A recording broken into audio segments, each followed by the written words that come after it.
Olá, meu nome é Luiz Fernando, sou do segundo APIA e agropecuária e vou falar um pouco sobre os povos pré-colombianos e um pouco também sobre a colonização espanhola e colonização do Brasil. A princípio, os povos pré-colombianos eram povos que antecederam a chegada dos europeus, né, que colonizaram a América e a Oceania, mas vou tratar primeiramente, na verdade, somente a América aqui. Os povos pré-colombianos aqui da América foram povos com grandes sistemas econômicos, políticos e sociais, sendo os principais povos da época os maias, incas e os astecas. Eles possuíam os sistemas mais avançados de todos os povos e por isso tiveram um tal destaque dentre os outros povos que existiram, fora também que eram os maiores em termos de população também, né? Agora falando um pouco sobre as posições geográficas desses principais povos pré-colombianos, começando pelos maias, que os maias se localizavam principalmente nas regiões do México, Guatemala, Belize, El Salvador e Honduras. Nas regiões do México, principalmente nas regiões de Yucatán e...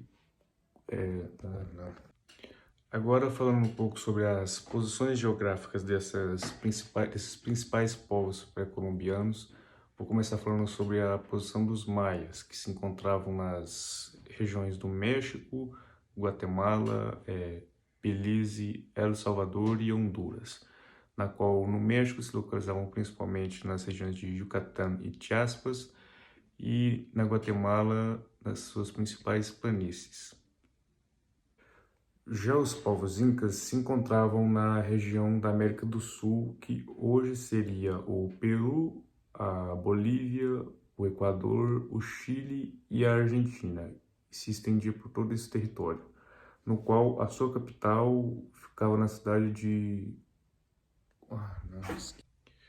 Agora, os incas já se encontravam na América do Sul, onde hoje seriam os territórios do Peru, do Equador, do Chile, da Argentina e da Bolívia, no qual a sua capital se encontrava na cidade de Cusco, no Peru, no qual se estendia também por todo o território andino.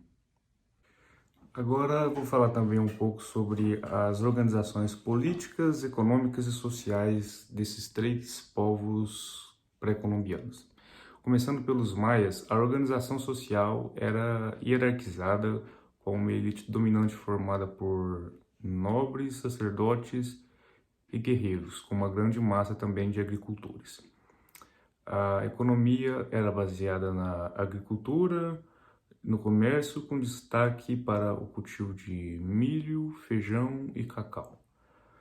A política já era dividida em cidades-estado autônomas, com cada uma com seu próprio governante, com um sistema também próprio de administração.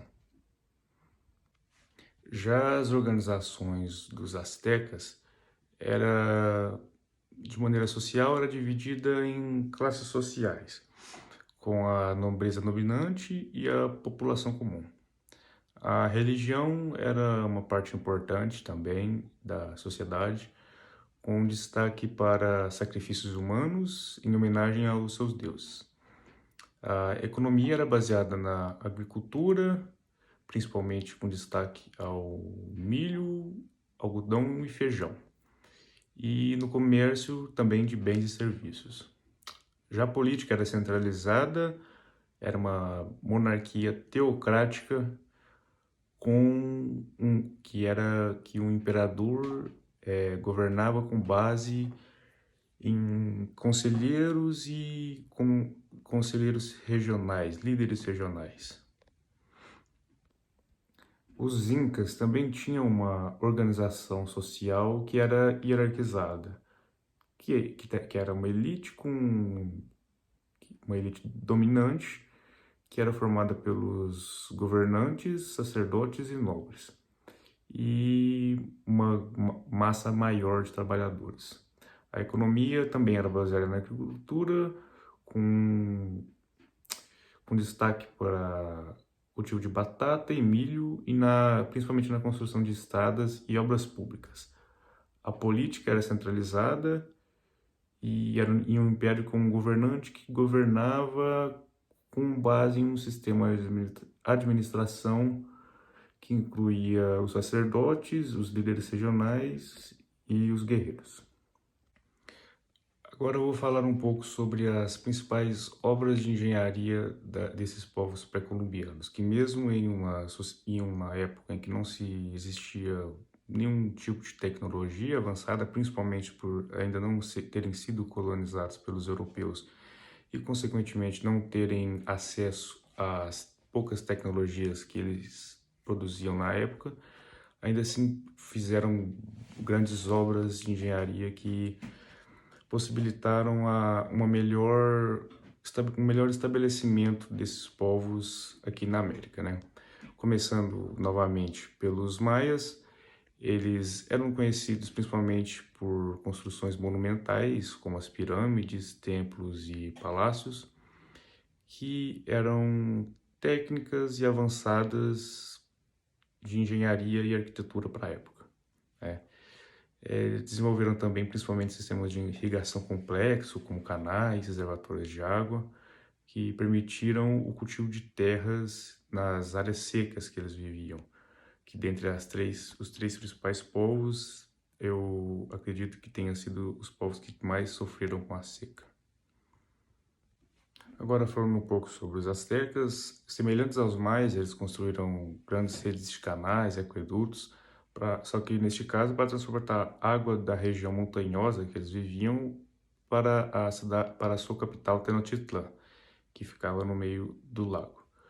E eles também construíram uma grande quantidade de pirâmides, templo, que chamavam de Templo Maiar, que era dedicado também a seus deuses. Já os incas, dentre as três populações, eles tiveram mais técnicas de engenharia, né? Por terem construído grandes estradas, principalmente pelo seu território ter se estendido por todo o litoral americano, não todo, uma grande parte do território americano. Eles fizeram grandes estradas que ligavam as regiões dos impérios e foi de suma importância para o desenvolvimento daquela sociedade, né? E foram construídas com base em pedras cortadas de certa forma precisa, sem o uso de argamassa também, e atravessavam vales e montanhas da região. Eles também construíram pontes suspensas com cordas com fibra de alpaca ou cânhamo e que permitiam a travessia de rios e desfiladeiros também da região. Eles também foram grandes construtores de complexos de pedra, principalmente o principal exemplo é a cidade de Machu Picchu, e outros complexos também, que serviram como centros religiosos, administrativos e residenciais. No caso de Machu Picchu, foi um centro religioso. Agora eu vou dar início um pouco também sobre as colonizações. Eu acabei me delongando demais nos povos pré-colombianos, mas vou dar uma breve passada também pelas colonizações espanhola e pela colonização do Brasil, né? Partindo do princípio, a colonização espanhola aconteceu em 1492, que era principalmente em busca do metalismo, assim como da colonização do Brasil, era focada no mercantilismo, Agora eu vou falar um pouco sobre as colonizações espanhola e do Brasil. Eu acabei me delongando demais nos povos pré-colombianos, mas vou dar também uma geralzinha nesses dois assuntos, né? Pontos semelhantes das duas colonizações foram que ambas impactaram grandemente a vida dos povos aqui já estabelecidos, né, dos indígenas, porque houve a implantação do catolicismo, do cristianismo, pelos jesuítas, foram catequizados meio que à força. O objetivo também de ambas as colonizações era a exploração de recursos naturais. Aqui, da parte espanhola, foi grande a exploração da prata, da região, principalmente ali na região dos Incas. Não é à toa que o elemento prata na tabela periódica é Arg, que é Argentinium, que significa Argentina, pelo grande incidência do minério na região argentina. Outra característica de semelhança também das duas colonizações foi essa busca do mercantilismo e do metalismo, né? Que se complementavam, só que na parte da colonização do Brasil, o monopólio de comércio era de Portugal, que buscava sempre uma balança favorável nas comerciações. Na parte, voltando de novo para a parte da colonização espanhola, as principais civilizações que eu já tratei nos povos pré-colombianos foram extintas. Os maias, alguns estudos dizem que foram os períodos grandes de seca, outros dizem que foram os próprios espanhóis, mas os que foram mais estudados foram o declínio, o extermínio dos incas e dos astecas, no qual os astecas foram mortos, foram dominados por Hernán Cortés e os incas foram dominados por Francisco Pizarro. E esse foi o meu seminário virtual. Espero que o senhor goste, professor. Eu queria poder falar mais, mas se é 10 minutos, eu vou tentar o máximo ficar aí na média dos 10 minutos. Obrigado e espero que o senhor goste.